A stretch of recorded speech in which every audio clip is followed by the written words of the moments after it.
Hey guys!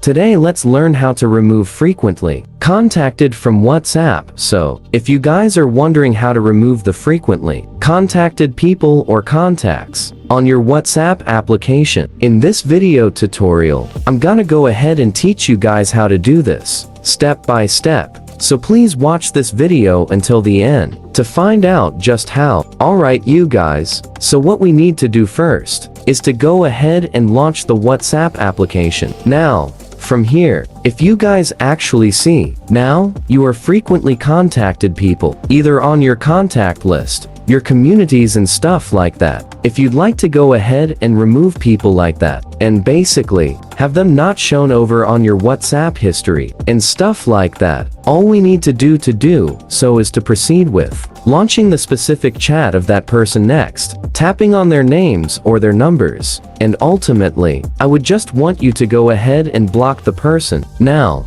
blocking them will ultimately remove them from your recently and frequently contacted people, and it's that easy guys to basically do that. And that's all for this video. Thank you guys for watching. Please like it and subscribe as well, and I'll see you guys on the next video.